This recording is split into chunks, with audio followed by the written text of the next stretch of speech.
Soyez les bienvenus sur BFM Lyon, votre santé, votre rendez-vous chaque jeudi en partenariat avec le magazine Ma Santé et Pascal Auclair, son rédacteur en chef. Bonsoir Pascal. Bonsoir Elodie. Notre invité cette semaine, Yann Botrel, addictologue à Saint-Genis-Laval. Bonsoir, merci d'avoir accepté notre invitation. Bonsoir. On va parler avec vous du protoxyde d'azote, le gaz hilarant détourné par les jeunes, consommation inquiétante. On en parlera avec vous dans un instant bien sûr. Mais d'abord, l'objet de Pascal, vous l'attendez tous.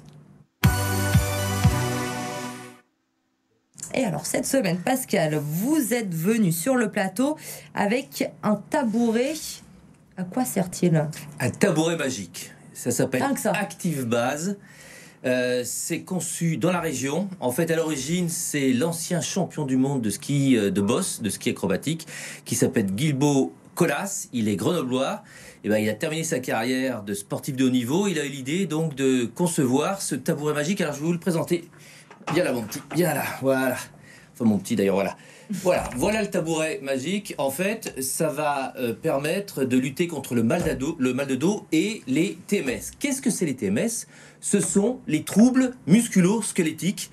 C'est les dorsalgies, les lombalgies, les cervicalgies, etc. Avec la sédentarité, il y a de plus en plus de problèmes dorsaux.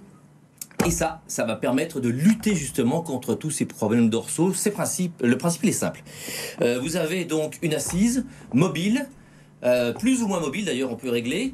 Donc vous allez vous asseoir dessus, vous allez travailler et sans vous en rendre compte de façon inconsciente, toute la sangle abdominale va être obligée de travailler.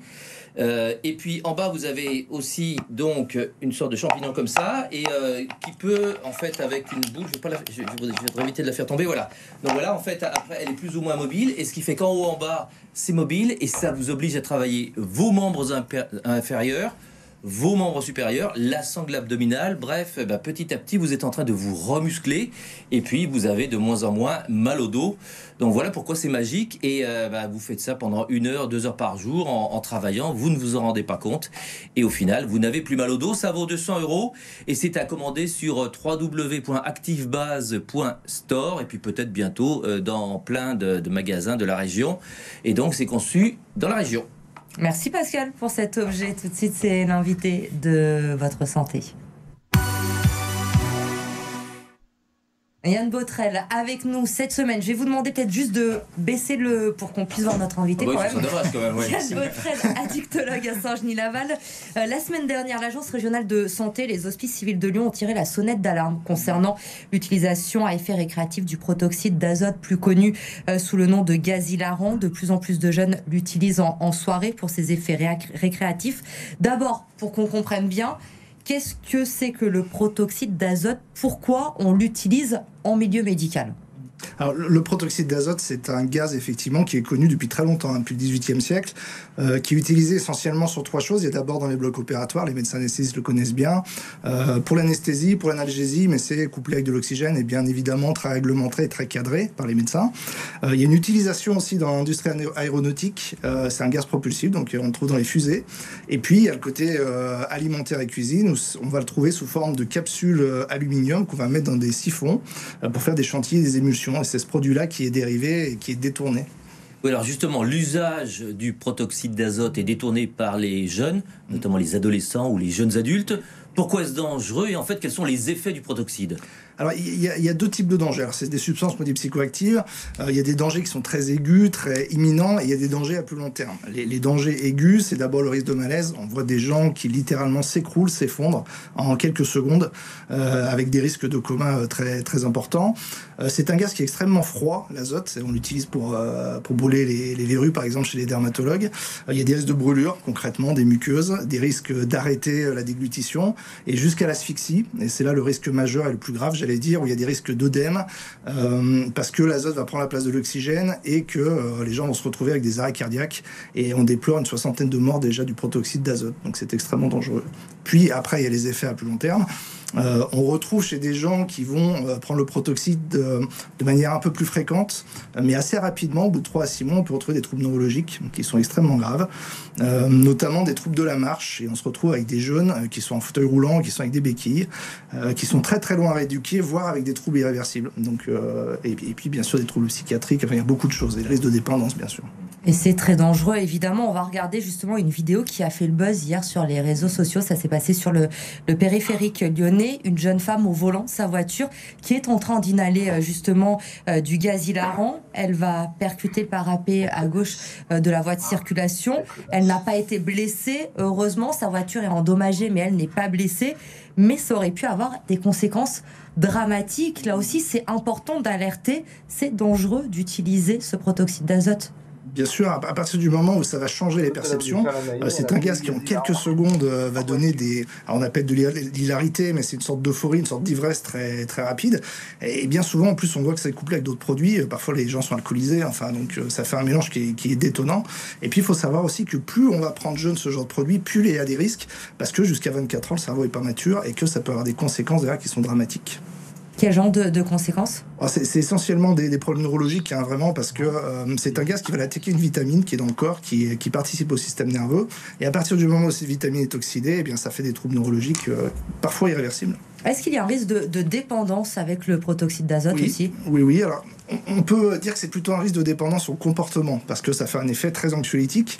Et alors, il y a des produits qui sont plus ou moins addictogènes, mais chez des terrains fragiles, des terrains sensibles, des terrains anxieux aussi, on peut trouver une dépendance. On a des jeunes, clairement, qui prennent une centaine de cartouches par jour. C'est totalement énorme. Une centaine de cartouches par jour ? Oui. Et en fait, le corps s'habitue, il y a une forme de tolérance.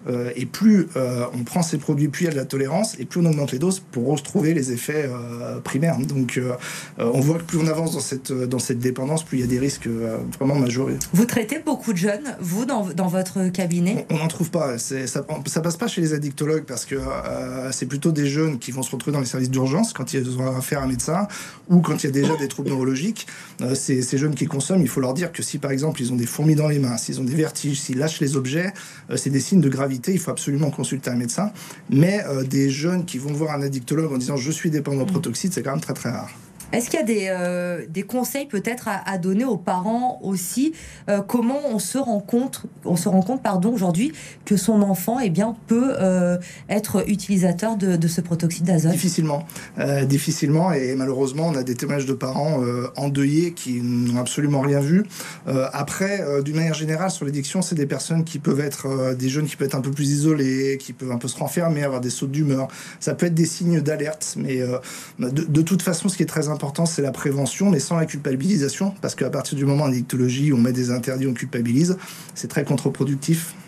Donc on a compris que le protoxyde d'azote avait une vraie utilité dans certains cas, mais qu'il était très dangereux aussi dans d'autres cas, en cas d'usage détourné. Qu'est-ce qu'il faut faire en fait ? Il faut l'interdire ? Est-ce qu'il y a une possibilité justement de réduire ce risque ? Alors il y a déjà une loi qui a un peu encadré cette histoire-là, qui a à peu près 1 an, où la vente aux mineurs est interdite. Donc c'est déjà un premier pas. Après effectivement, il y a des associations qui disent qu'il faut l'interdire, il faut faire des recherches et puis trouver autre chose. Donc effectivement, ça peut être une façon de stopper un peu l'hémorragie, parce qu'aujourd'hui c'est des choses qu'on trouve très facilement, c'est en vente libre. Après, malgré tout, les produits c'est toujours pareil, mais à partir du moment où ils passent comme stupéfiants, il y a toujours des moyens détournés d'en trouver. Donc moi, je crois surtout à la prévention quand même, et notamment de ces jeunes, on en voit de plus en plus qui ont été touchés, soit eux-mêmes, soit par des amis, et qui vont aller témoigner de la dangerosité, parce que il y a une vraie méconnaissance du danger. Il y a un côté enfantin, il y a le côté ballon, ça fait rire. Vous regardez sur les réseaux sociaux, vous tapez soirée proto, vous avez des dizaines de vidéos, et c'est les réseaux sociaux qui ont amplifié ce phénomène de mode. Est-ce qu'il y a d'autres substances, par exemple, qui pourraient, comme le protoxyde d'azote, avoir un usage détourné, qui pourrait être dangereux pour la santé ? Il y a beaucoup de substances qui peuvent être détournées. Alors, je pense notamment aux nouveaux produits de synthèse. Ce sont des produits qu'on trouve sur Internet. C'est un peu similaire parce que c'est des produits qui sont très peu chers. Vous les trouvez dans votre boîte aux lettres en quelques semaines. Ça vient de Hollande, de Chine. Et c'est des produits qui imitent les effets d'autres drogues, mais qui sont extrêmement dangereux parce qu'on ne sait pas ce qu'il y a dedans. Il y a du mélange, il y a des restes de coma, des choses comme ça. Et je dirais que c'est très sous-estimé en plus. Il y a eu quelques alertes des autorités, des pouvoirs publics. On sait qu'à Lyon, en 2017, il y a eu beaucoup de morts, notamment sur les pratiques de chemsex avec ces produits-là, et il faut vraiment qu'on s'en soucie parce qu'il y a beaucoup de morts et ça passe un peu au travers des mailles du filet. Merci Yann Botrel d'avoir répondu à nos questions ce soir. On passe tout de suite à l'agenda de la semaine. vous nous donnez rendez-vous ce week-end 22 mai, Pascal, pour l'événement Courir pour elle. On en a déjà parlé dans cette émission. Exact, c'est dimanche 22 mai. Il y a quelques semaines, on avait reçu Sophie Moreau, la présidente de Courir pour elle. Et on est maintenant sur cet événement. Non, on va courir. On va courir, évidemment. On va courir, on va marcher. Parce qu'il faut savoir qu'il y a plusieurs formats. C'est dimanche matin. C'est dans le parc de Lyon-Paris. Il y a plusieurs formats, donc marche, course sur 5 km, sur 10 km. C'est à partir de 9h30. Vous pouvez encore vous inscrire sur www.courirpourelle.com. Il faut y aller parce que c'est un événement solidaire. Vous allez courir ou marcher pour la bonne cause. On va rappeler que l'essentiel des fonds vont aller aux femmes en soins. Merci Pascal pour cet agenda. Vous allez courir ? Oui, j'y serai. Tout à fait, j'y serai. Oui, maintenant parce que c'est essentiellement pour les femmes quand même. Donc voilà, mais j'aurai mon t-shirt rose peut-être, oui. Bon, parfait. Merci beaucoup Pascal. On se retrouve début juin. Vacances pour tous les deux la semaine prochaine. Pas de votre santé, mais on se retrouve le 2 juin. Soyez-en sûrs. Merci Yann Botrel encore d'avoir été avec nous. L'info se poursuit sur BFM Lyon. Très bonne soirée.